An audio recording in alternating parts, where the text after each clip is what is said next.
tuthie thingira iregi kuratuka ne hede kuranyuo muma twambe tuthie imwe kwa imwe nginya thingira wa iregi kwina swearing in agithie na mbere.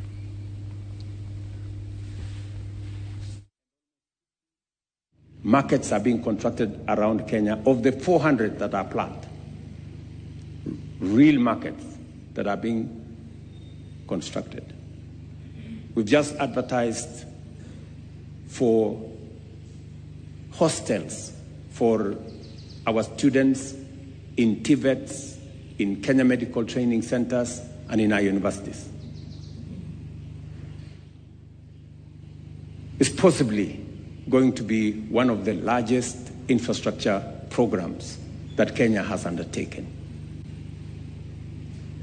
You know how difficult that decision was. And it cannot be carried to the end with only one side of the political divide. We need to carry as many Kenyans on board as possible. Ladies and gentlemen, we all know as a nation that we have run a healthcare program that supports the majority in a very small way and the minority in a very big way. We have talked about universal health coverage.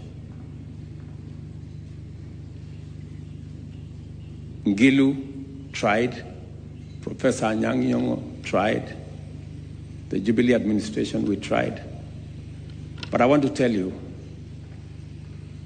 this is the moment. This is the administration. This broad-based government is the one that is going to deliver on universal health coverage. And I am very proud of the progress that we are making. The last time we had the highest registration in health insurance was about 7-8 million.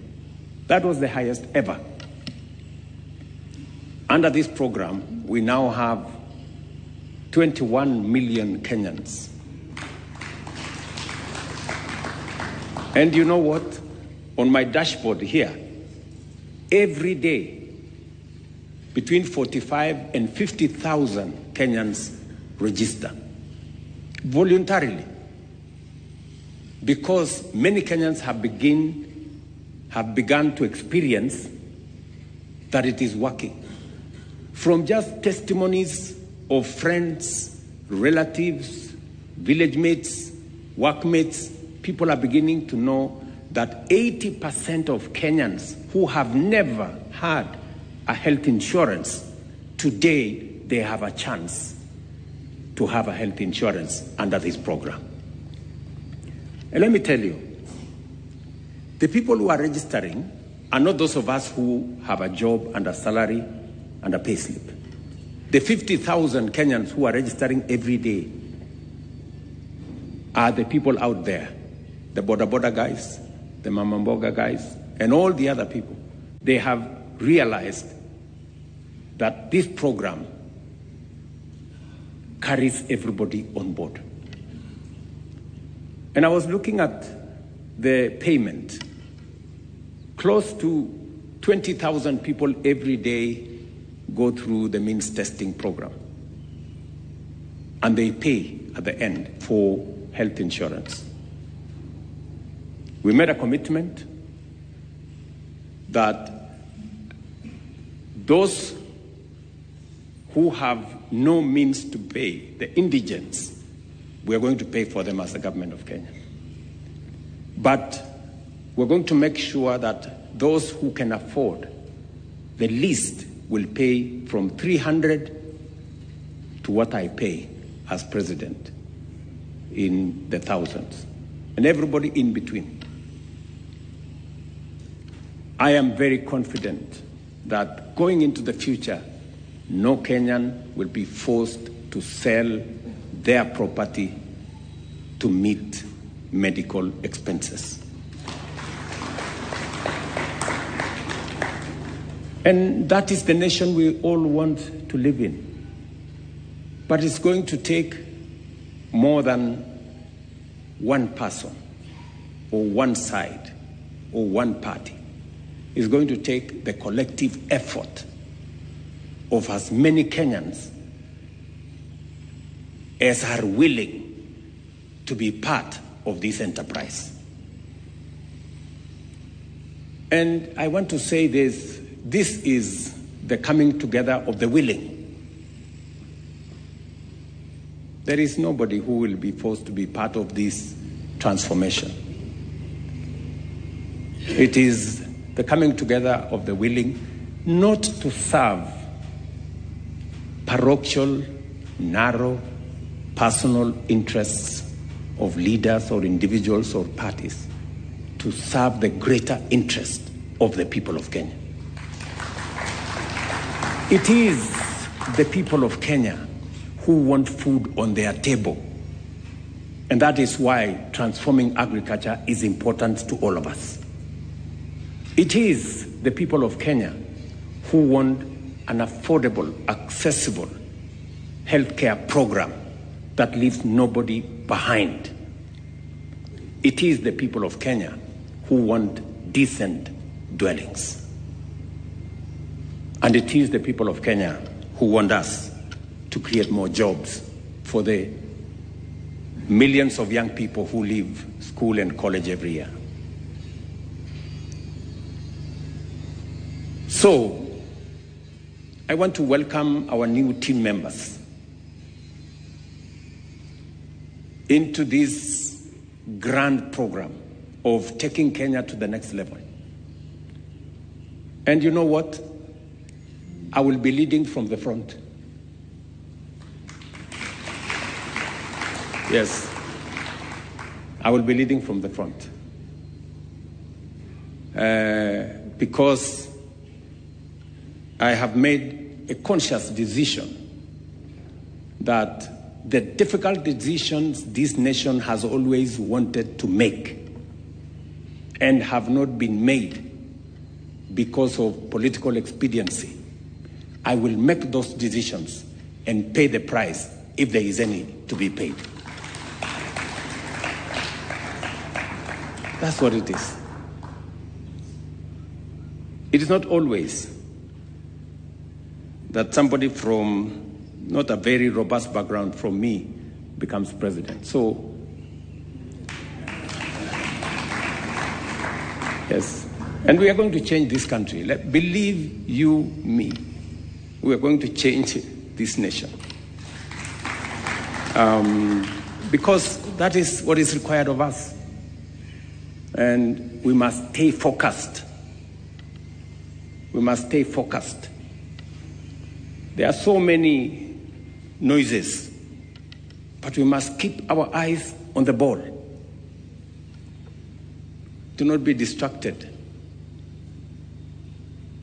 You know? And I like making reference to the building of the wall in Nehemiah had been assigned. And there were so many characters, noises. There was some character there called Sanballat. There was another one called Tobias. They were in the social media saying, oh, you know, this thing will never happen.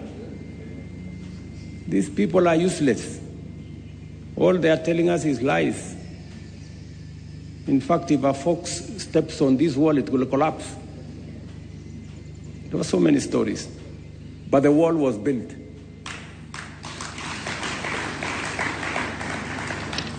So, I want to ask all of you, as members of this team, that let us focus on the transformation of Kenya. This is the time to do the things that Kenya has always wanted to do, so that we can stop talking about the potential of Kenya. We can unlock that potential and make it possibilities, opportunities, and take the country to the next level. So I want to encourage you this morning and to ask all of us to come on board and take this country to the next level. You are now part of a broad-based government of loyal public servants united to deliver progress that will be remembered for generations. Your vision and mission must therefore transcend regional, gender, religious, and cultural distinctions and serve all in accordance with the solemn oath you have taken, without fear, favor, malice, or ill will. Every citizen must feel represented, heard, and served.